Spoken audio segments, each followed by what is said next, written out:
Hoje vamos falar de Vale. Eu tenho um quadro aqui no meu canal que é o Um Slide. A gente pega um slide da apresentação corporativa da Vale, que a gente julga relevante, e discute aqui de maneira aprofundada a respeito disso. E o slide que nós vamos analisar hoje é o histórico da curva de minério de ferro, que é o principal produto da Vale. E o Gabriel está aqui para me fazer algumas perguntas a respeito deste slide. Antes de começar com as perguntas, Gabriel, eu vou pedir para botarem na tela o slide e eu vou descrever um pouquinho do que tem neste slide. Do lado esquerdo tem um gráfico que, em amarelo, é a curva do preço de minério de ferro que ocorreu ao longo do tempo. E a gente pode ver que tem uns tracinhos brancos que eram as expectativas dos preços de minério de ferro no consenso naquelas datas. O que a gente pode ver é que o preço, ao longo aí dos últimos 10 anos, sempre se manteve acima das expectativas. E do lado direito são os preços médios do minério de ferro, tanto para o ano de 2024, como a média de 5 anos, de 10 anos,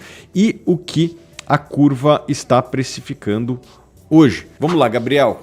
Que dúvidas quem tem esse slide pode ter? Thiago, a gente consegue ver então que o preço do minério de ferro ele bateu as expectativas do mercado e acho que o principal ponto é entender quais foram os fatores que influenciaram esse aumento do preço do minério de ferro. Na minha opinião, o mercado ele sempre foi muito pessimista com a demanda de minério de ferro, então subestimava a demanda que veio a seguir. E a gente pode ver que isso aconteceu ao longo de 10 anos. Essas curvas futuras nada mais são do que a consequência dos contratos futuros. Hoje existe contrato futuro de minério de ferro, coisa que não existia 15, 20 anos atrás. E essas curvas precificam as opiniões de diversos agentes do mercado. Quem está otimista pode entrar comprando, quem está pessimista pode entrar vendendo. E essas curvas nunca bateram com a realidade. Como a gente pode ver aqui, ao longo de toda essa história recente aqui dos últimos 10 anos, o preço, historicamente, sempre foi mais alto do que a curva que precificavam. Ou seja, lá em 2016,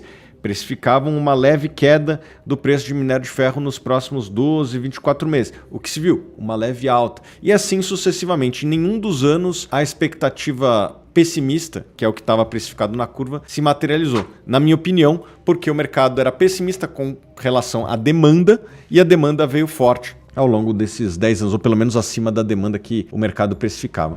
E, Thiago, pelo fato do preço do minério de ferro sempre surpreender o mercado, como isso se refletiu no preço da ação da Vale? Gabriel, esse preço mais alto do que a curva se reflete em duas coisas. Primeiro, o resultado da Vale veio melhor do que muita gente imaginava, porque um componente importante do resultado é o preço do minério de ferro. A Vale tem 90%, 95% do seu resultado oriundo do minério de ferro. Se o preço do minério de ferro vai melhor do que o que imaginavam inicialmente, o resultado vai ser melhor do que inicialmente era previsto. E por conta desses resultados melhores que o previsto, a ação também performou. A ação da Vale performou muito bem ao longo dos últimos 10 anos, muito por conta disso, por conta de um melhor resultado do que a expectativa inicial. Além disso, a Vale distribuiu bastante dividendo, fez recompras que contribuíram para que o retorno total da ação fosse bastante positivo ao longo dos últimos 10 anos. Thiago, hoje o mercado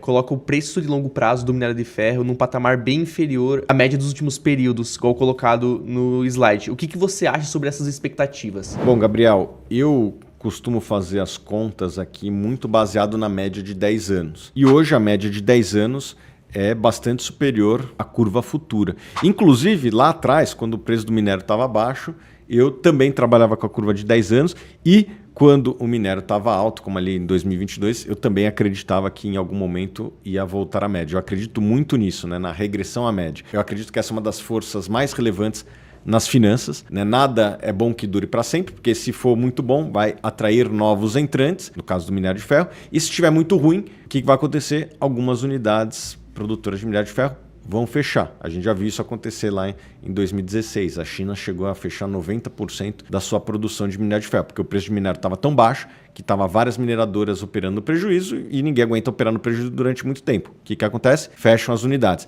Então, eu, particularmente, gosto de trabalhar com a média de 10 anos, que é essa média aqui de cerca de $111, que é acima do que os analistas do mercado estão trabalhando, que é na casa ali dos $82. Eu sou um pouco mais otimista do que a média do mercado. Por quê? Porque pela minha experiência, fazer precificação de empresa de commodity na média dos últimos 10 anos costuma dar certo. Gabriel, muito obrigado pelas perguntas. E eu tenho um convite para você. Nós vamos realizar a semana do assinante da Suno, que é a semana que a gente faz alguma das melhores condições para você se tornar um assinante ou, quem sabe, renovar a sua assinatura. Então, vou botar aqui o link na descrição para que você possa participar da semana do assinante. Quem conhece a Suno sabe que a gente traz resultados bastante superiores aos nossos assinantes, tá bom? Então, não deixe para depois, participe da semana do assinante, eu vou deixar o link aqui abaixo. Beijo grande!